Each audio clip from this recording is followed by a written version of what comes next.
Hey guys, Micah from Black Bear Custom Kydex. I've got an ESEE video for you today, including this Gibson camp axe or hatchet, or I can't remember what it's called exactly, but Gibson design. I would definitely call it a hand hatchet or something along those lines.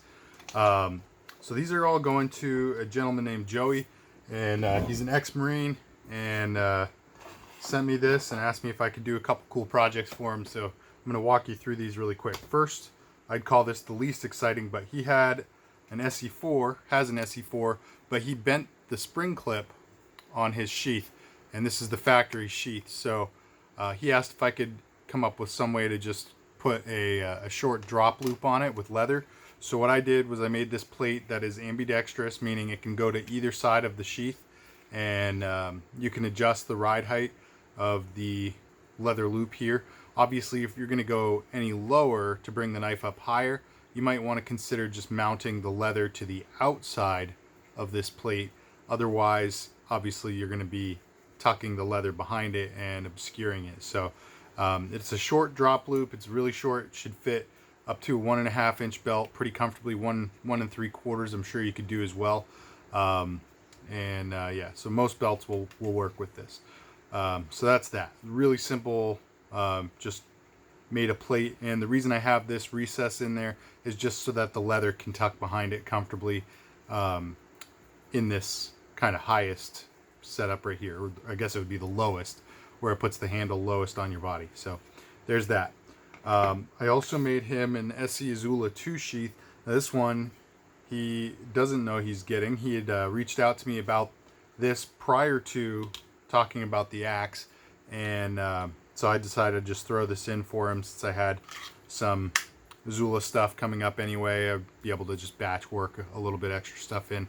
So let's just call it a thank you for your service. But he had asked for carbon fiber and venom green and or hunter's orange. So that's what you see here on the axe. So I thought I'd just throw in a couple venom green finish washes in there, just a little color to brighten up. So black carbon fiber. This is on soft loops. It will fit a tech lock as well if that's what you want to run. So very easy. One thing I'll say with a lot of my Izula sheets, where you end up getting retention is on the choil. So you can see like the little divot down there, and it's actually gripping the blade stock. This is not a common practice with Kydex, but with knives like the Izula where there's nothing else to grip onto, that is 100% necessary.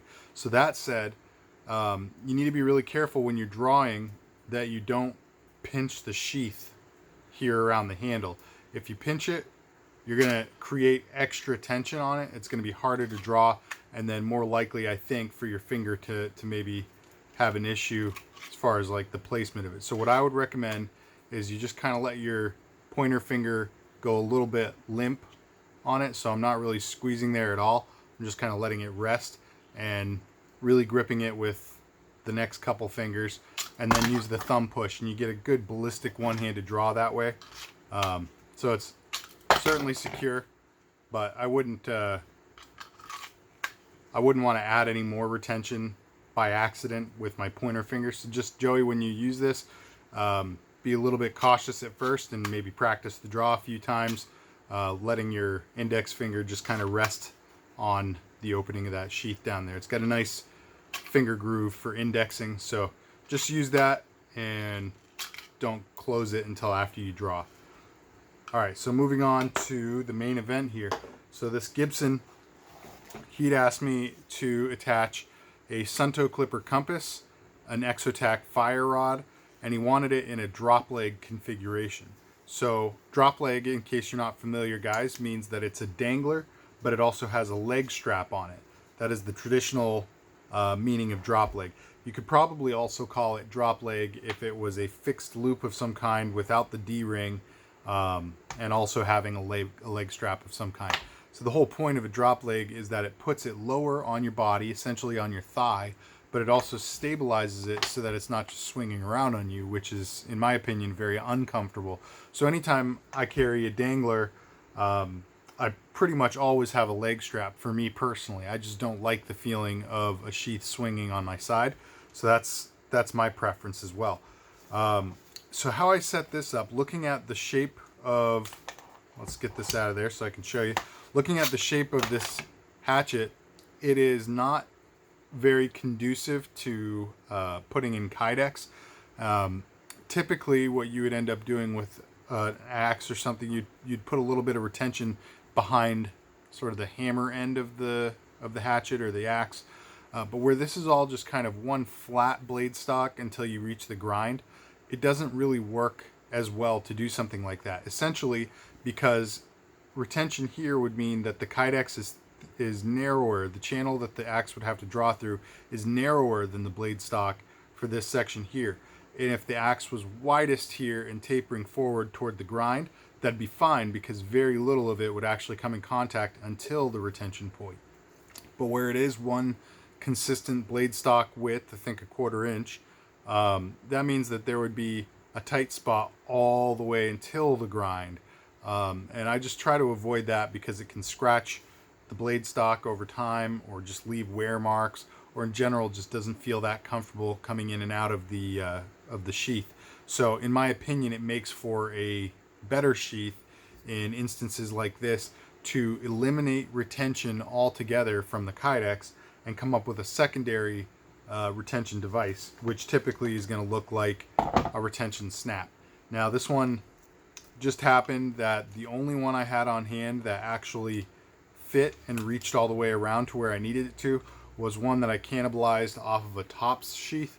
So I apologize for mixing ESEE and tops like this, but this is going to be a really good retention snap. And yeah, I don't think it'll be, you won't be any worse for wear. Worst case scenario, you could always sand off the tops logo, but hey, I think it's a nice logo, so why bother? So we have basically a clean fit, meaning there's going to be nothing inhibiting you from putting this in other than the shape of it itself. So you need to make sure that this top corner stays a little bit low. What I would recommend is don't even go in from this angle.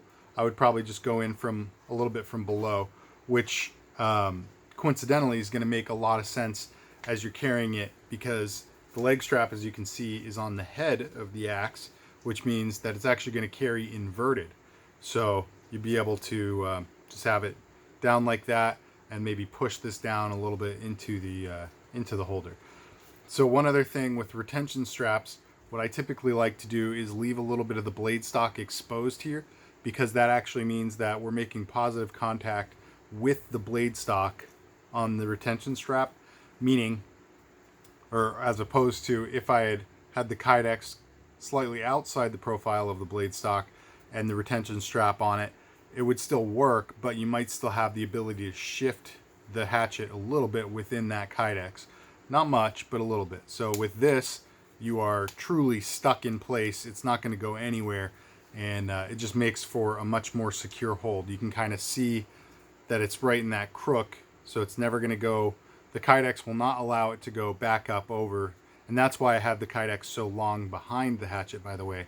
It's just to make sure that this retention strap can't shift. So that's what you've got there. It's a really good, really secure setup. Now, because it is inverted, if you want this to stay upright and actually be accessible, you need to have a second snap up here for the handle. So that's what I've done here. It's a little bit of a reach, and you can actually move this snap here wherever you want to. So if you want it down a little bit lower, you can do that. You kind of just got to go where you can find a spot where it'll fit. I'm kind of liking it right around here, right around the first groove on the handle scales. Seems to be fine. It'll keep it nice and stable, and when you want it, you can just reach down. Your hand will be in this position, so I would unsnap it with my index finger, probably like that. So you just unsnap those two things and you're good to go. I'm not wild about having to use snaps typically because it does slow down the draw, but this is not a tool that you would be likely to have to draw in a life or death situation, so I don't think it's as high a priority to make sure that you can do that quickly. That's just my personal opinion. Alright, so now moving on, we have a Sunto Clipper compass. Now this I have actually set up so that you can use it on either side of the hatchet. This is 100% ambidextrous. And as you have it right here, all you have to do is kind of slip it under that little groove. You can see it, and move it around until you feel the tooth seat into that hole on the plate. It's nice and secure. It's not going to go anywhere on you, and fits really nicely. Then you have the Exotac fire rod here. You just undo the shock cord, and you can draw that right out as well. So it's a little bit snug right now, but of course as you use it, you will whittle it down. It'll become smaller, and then the shock cord becomes more and more necessary to make sure that that fire rod doesn't fall out of that holder. In case you're wondering, this webbing work is partly me and partly Beach and Tactical. Basically, I buy the lengths of webbing with the buckles installed and all that. He gets really high quality stuff, sends me the tri-glide or strap locks, whatever you want to call these, has the buckles in it, and then I kind of just purpose the straps as needed for whatever the project might be. So in this case, these are actually the straps that I would use for chest harness, but I typically repurpose them to be leg straps on my drop leg setups all the time. And in this case, I also repurposed this one to be the dangler strap. You do have a very generous length of webbing on here, so you shouldn't run into any issues as far as body size goes. You can lengthen this quite a bit for your thigh if your leg happens to be really big. You can shorten it quite a bit and trim the excess if you've got narrow legs. And likewise, you can lengthen the dangler quite a bit, both from the top and from the bottom if you need to. I would recommend using the bottom first, because the top, obviously you want to make sure you leave enough room to create a loop for your belt to pass through. So yeah, that's pretty much all I have to show you here. It's a really simple setup, but I think it came out really well. It's very cool, and I love working on ESEE stuff. ESEE is just a great company, guys. If you haven't already become familiar with a lot of their stuff, I would highly recommend that you consider ESEE for your next knife purchase. They just have an outstanding warranty, and it's because they can trust that they won't have to have a lot of claims on it, since their quality is just so high and very consistent. So definitely check out ESEE, and if you're interested in getting some nicer handle scales, ESEE does have the 3D contoured G10 scales, but there is also the option from the Knife Connection, which still remain to be my favorite scales for the Izula and the ESEE-3, 4, 5, and 6, as well as the Hungless 2 and Hungless 1. So yeah, take a look at all that stuff, guys. In the meantime, let me know what you think of all this gear down in the comment section, and I would love your opinions on carrying a hatchet like this. I've only done a few setups this way for hatchets, but I gotta say, I think if I'm gonna carry a hatchet, this would probably be the way that I would personally choose to do it, unless I'm mounting it on a pack. I really like this carry setup. I think it's convenient. I think it's very comfortable as well, and yeah, it's just a really nice way to carry. So give me your opinions down below, guys. All right, if you like the video, if you like this gear, if you like my sheath work, hit that like button. If you like the channel, subscribe, hit the bell to get notifications when I upload new videos, and of course, share this with all your friends. Thanks for tuning in, guys. God bless.